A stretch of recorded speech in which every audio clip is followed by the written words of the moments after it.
Hello, friends, and welcome back to Ghouls Night In, the spooky chat show with your best ghoul friends. I'm Penny Snark.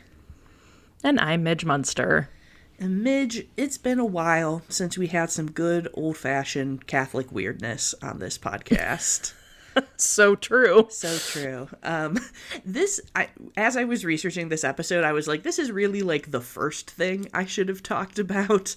And we have, it ties in with all of our previous discussions, because today we're going to talk about relics. Oh, hell yeah, of course. Yes. The concept of relics is something that exists in several religions. It's a catch-all term for like an object of religious significance from the past. It does come from the Latin word for remains, so it can refer to either physical remains or like belongings. We did talk about some Buddhist relics in our Yeti episode. But today we're going to specifically hone in on relics within the Catholic Church, because I don't know if you know this, Midge, but they are relic maxing over there. They truly are, yeah. Mm-hmm. I've heard tell. Yes.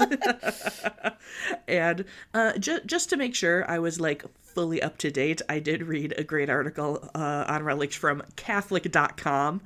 Just so I would have kind of like... My favorite news source. Right. Just because I was like, okay, I obviously have like my like vibes-based kind of understanding and what I remember from, you know, growing up. But I was like, all right, I just want to make sure that like I know what kind of the opinion and the thoughts are. So... Sure. Let's get into it. So relics have really been part of wow. Words are hard today. What is it part of? What is it part of? It's part of Christian tradition, which I definitely just tried to say tradition. New word just dropped. New Patent word, pending. babes. What's up? So the oldest reference to the power of relics in Christianity is in the Old Testament. There is a story about a man who is brought back to life by touching the prophet Elisha's bones. So we also see stories in the Bible of a woman who like touches a tassel on Jesus's robe and is healed by that. So it can be an object that has proximity to a person or a literal piece of remains, as we said. So there's this guy, Augustine, who all the Catholics out there will know about, who was hanging out in like the 300s, doing theology, sculpting the doctrine of the church. He is one of the dudes who came up with the concept of original sin. So obviously a big player. And in his... I've heard of it. You've heard of this man. I'm familiar with his work. So in his writings, he is already like just referring to relics and miracles caused by relics as like an established thing. And even all the way back in the 300s, he is speaking out about people who are trying to like scam people with fake relics. So obviously this was already like well known enough that people were like, maybe I could get in on this. Right. You may be thinking, Penny, isn't one of the main like top rules of Christianity that you can only worship God and you shouldn't worship false idols? I was asking that. You were. This does seem kind of like idol worship, but you would, of course, be wrong, because at the Second Council of Nicaea in 787, they totally talked about this and decided that you aren't actually paying respect to a relic isn't about the object itself. It's just a way of venerating a holy person the thing is related to, and venerating a holy person is just a conduit through which you're worshiping God. So actually, it's totally fine. Right. It's totally fine. I do have... It's a good thing. It's a good thing that humans haven't bastardized religion at all. I know, right? So I took this quote from the Catholic.com article, which I thought was a good description of kind of the stance on this, which was, a Catholic venerates a relic of Christ much as a man gazes longingly on and even kisses a photograph of his beloved. Because it's not that you're like, I'm in love, like, you're not saying I'm in love with this photograph. You're kissing it because it makes you think of your beloved, who is God, clearly. Right. Nothing says God like the bones of a saint. Yes. And I will say you will hear in this episode and in general, veneration is the term that is specifically used to what you refer to saints and relics, because that is different from worship. Because it's more of like a respect. Yeah. Like an admiration. Yeah, like in the original, like it was two different words, like one word for worship, and then it's dulia for like veneration. And this does align with kind of the general like Catholic treatment of saints, because as you may have heard, if you've been in the world and heard about what Catholics are up to, people do like reach out to specific saints, and the idea is that the saint can't perform a miracle or answer a prayer on their own, but they could like put in a good word with God for you about it. Yeah, it's a game of telephone with God. Exactly. So historically, the church has recognized 3 tiers of relic. Pretty exciting. So a first-class relic is anything directly associated with Jesus Christ or is a part of a saint's body. So this is your S tier. It's your Michelin star, triple platinum, Michelin star relics. Yep. Probably the most famous amongst these is the capital True Cross, which, of course, a million places are like, we have a splinter of the cross. Very popular. The Shroud of Turin would go in here. Saint Skulls, all of that. Martyrs are the best. And it is considered most valuable to have a body part that is like relevant to their life. So the example that was given was like if they were known for like how wide they travel, that their feet would be a more valuable relic than like their elbow. I got you. I was like, wouldn't all body parts be a part of their yes. life? Sorry, relevant to their religious life, their legacy. Yes, sure. Yes, their saintliness. But you do definitely see then as you're looking through this, it's like yes, this very old church in Italy has like this saint's skull, and also this place in Cincinnati has a femur and stuff like that. Sure. So that's the first class. A second class relic are any personal items belonging to saints. Unsurprisingly, a lot of religious-themed items, like a cross or a rosary or a Bible. Clothing also is a very popular option for a second class. Sure. And a third-class relic is anything that has been in contact with one of those previous relics. So that's a pretty wide net that you're casting there. Yeah. This would often be like a cloth that like the Bible was wrapped in or something. They would then like cut off bits of the cloth and be like, now we've all got relics. So you may not be surprised to hear that they did change these rules, because that seems pretty open-ended. But you would probably be surprised to learn when they changed it, which was 2017. Ooh. Okay. Yes. So up until 2017, we had this 3-tier relic system. I need to know what the like event was. Right. They're like, no more. Oh, we got too many Bible shrouds running around here. Too much of this. But yeah, so in 2017, they switched to a 2-category system, where we have significant and non-significant relics. Significant. That's an oxymoron. Right? I know, right? I'm like non-significant relic, and I'm like, obviously they didn't want to say unsignificant but it's like they're like, this is kind of good, but okay. So here we have really excellent and bullshit, right?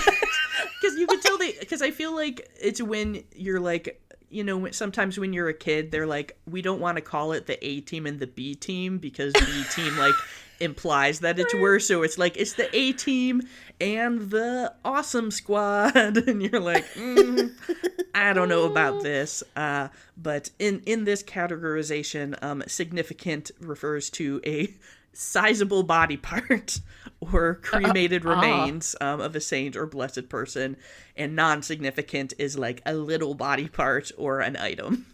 So all right, they got rid of this like touch and stuff thing in general. Well, thank God. They're like, no more of this. No more touching stuff. And and when you say, so I didn't delve super deep into why they changed this, but it is notable that like third tier relics and I think now non-significant relics are allowed to be sold. And that is one of the things is that top tier relics, you had to have like special permission from the, Vatican or whatever. Sure, to like transfer or sell relics at that point. So I'm sure that part of that is related to this and just being like, okay, we don't need to deal with all of these. And relics are kept in a reliquary. As some of you may have heard this term, often a fancy casket or a cabinet. Usually, the first time I ever heard that word would be Anastasia. I was just gonna say, was it in Anastasia? Yes, it's in Bartok's voice going, "What's in this reliquary?" Yes. Yep. I was also going to say definitely Anastasia. I will say these are usually like very bougie, fine materials encrusted with gems because Catholics love bling. We love to be a little fancy. So through the Middle Ages, it was pretty much expected that like every church would have a relic. And it started to become such like a status symbol that this became very much like a focus of noble collectors. Royal families were obsessed with owning relics. And of course, bringing in money and power makes everything more complicated. You see a lot more issues with faux relics at this time. There was a medievalist professor who was quoted as being like, yeah, it's like a real concern that a holy person who was pretty sick might get just like vultured because people were waiting for their bits. And we did talk, of course, previously about the catacomb saints in this effort to get places that did not have an ethically sourced local relic, a shiny new skeleton. But there are some other interesting relics in the world that I would like to tell you about, Midge. I wish you would. So obviously, heads and skulls, extremely popular. My personal favorite is John the Baptist, who has three different places that claim to have his skull, which you might say, that doesn't sound like it's possible. Well, he classically had three skulls. Right, yes. Depicted in all art with, Yeah, there is, so John Calvin of Calvinism wrote like a whole thing like about relics and how bullshit relics are back in his day, and far be it from me to like support John Calvin in anything, but he did make some very funny bitchy comments where he was like, it sounds like a lot of saints had extra limbs and arms running around, and he also was like, so many places claim to have a part of the true cross that you could build a ship out of it. Get her, Jade. And I was like, damn, that's a sick burn, my man. That is. But my favorite place that claims to have a John the Baptist skull is a museum in Munich where like the skull is like fully encased in velvet and like embroidered with like pearls and stuff, and is on like this super fancy matching pillow. I will definitely put this one on the Instagram because it's very stylish. And I'm like, honestly, I'm looking at that and I'm like, this is a craft that I could do with like my fake skull that I have, like my like totally. Like you could really use like any like cheapo plastic skull and make it look super glam by like doing this. I just looked this up. Isn't it like fab? That you it is. I also love that you can't actually see the skull. No, exactly. It's just, and I'm like, who even knows if there is a skull in there? Right, that could be a bedazzled boulder and we would be none the wiser. Right. I mean, it's stunning, right? But yeah, definitely hilarious. Looks like it could be a fun DIY project. Also, this image is included in an article titled "The Many Heads of John the Baptist." Yes. Yep. They're all floating around out there. While we're on the subject of him, can I jump in for one quick second? Please do. Because the Nelson Atkins Museum of Art, located right here in Kansas City, Missouri, has supposedly the finger of John the Baptist. There you go. In the like craziest, I mean, not, I guess all reliquaries are crazy, but it's like a really insane reliquary, and it's on viewing at the Nelson. Nice. And I have yet to. I just found this out. Maybe I want to say maybe last year. And I really want to go see it because it's like, I'm sending you a picture, Penny, because it's like a giant gold cathedral with like bells and stuff. Ooh, nice. Yeah, that's sick. Isn't that dope as hell? That is dope as hell. So, but apparently, when you were talking about this, I was thinking like, oh, I bet if not now, at one point that was probably considered like an S tier because he was like baptizing people with his hands. For sure. And he's like very often depicted as like pointing to Jesus. Yeah. So the like, finger's a good the one. Finger, yeah. That finger. So that's my relic story for the day. Excellent. I love it. We have also got next Saint Anthony of Padua, well known as the saint you pray to when you have lost something. So if you have a Catholic relative, they will probably have prayed to Saint Anthony at some point.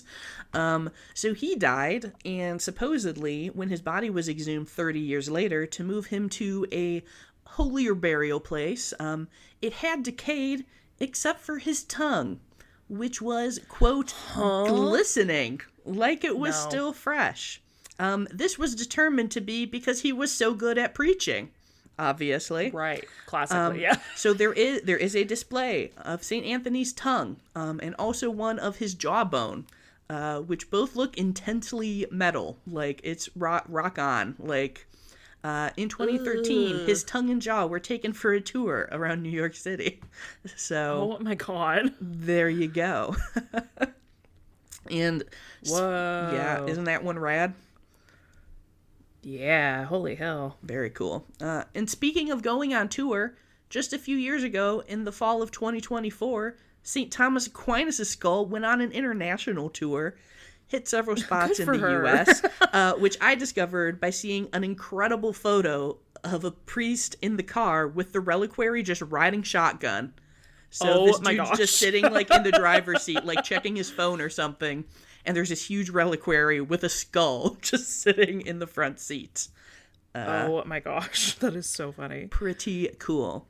And of course, I cannot talk about wacky relics without mentioning the Holy Prepuce. Do you know what this is, Midge? I feel like I don't want to, but what is it? Baby, it's Jesus's foreskin. No, I knew the puce really. Yep. That sound. I said that's got something to do with a pubic area. I just know it. Indeed, that sounds pubic. That sounds pubic. So not Jesus's foreskin. Yes. So famously, Jesus physically rose from the dead, and his actual body went to heaven. So like, you can't say you have Jesus's bones or anything because they were not here, but he was circumcised, so that could still be hanging around. Honestly, I could have done an entire episode about this because there's so many wacky stories, but I really just didn't want to talk about foreskin that much. Valid. So needless to say, many people have claimed to have it over the years. Charlemagne was involved at one point. People in the Middle Ages were apparently tasting the foreskins to determine their authenticity. Hey guys, stop doing things. Please stop. Hey everybody, just cut it out. Yeah, maybe you just don't. So there's enough, guys. There's enough going on. Just stop doing things. Just stop. At one point, there were 18 claimed holy foreskins hanging out in the world, but by our modern time, most of these supposed prepuces had been destroyed, with the last known being kept in a church in Calcutta, Italy, and paraded through the streets on January 1st, which is, of course, the Feast of the Circumcision. What's up? Great. But in 1983, the entire reliquary was reported stolen, and there has been no sign of it since. I just, the number of things that we do as people, like you and I specifically, that would be labeled blasphemous Right. But then y'all are parading Christ's foreskin through the streets of Italy. Yep. No. Nah. No. Hey, no. So sorry. Oh. Yep. And Midge, you already tipped this off, but just in case Don't say tip right now. How dare you? Oof. Man. Unintentional, but amazing. Don't say off and tip in the same.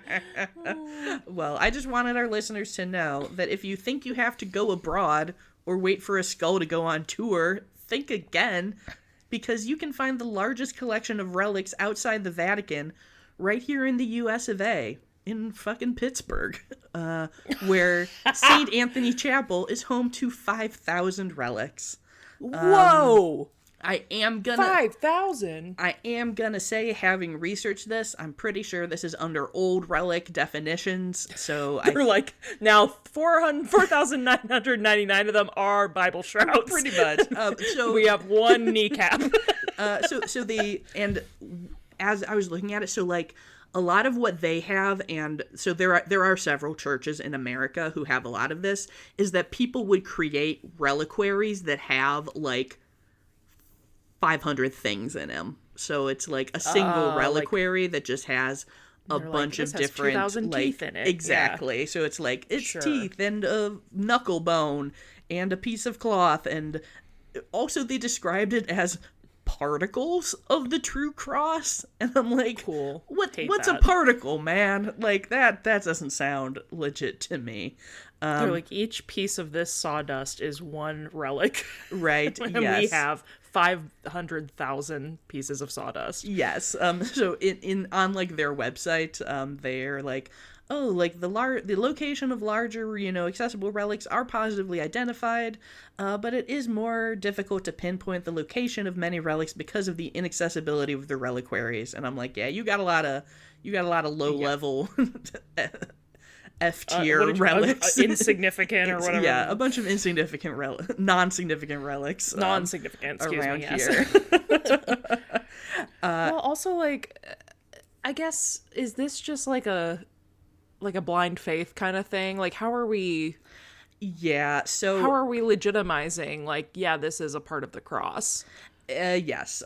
So some relics do come with like letters of authenticity, but of course a lot of these are from like people was in like the 1700s would be like, yep, this is definitely it. So like, well, right, I'm like, a letter of authenticity because like some guy was there when they chopped up John the Baptist, right? Like, yeah, yes. Like, so no, I'm just taking the word of some guy. Yeah, there is not a lot of provenance of these, and of course, like you said, like with something like John the Baptist or like the cross, like there's just no way that anyone could prove in any way like what something is. So it is just a matter of faith, as so many things are. When you're talking about religion, you just kind of have to believe right it. There in the pudding. Yeah, it's right there.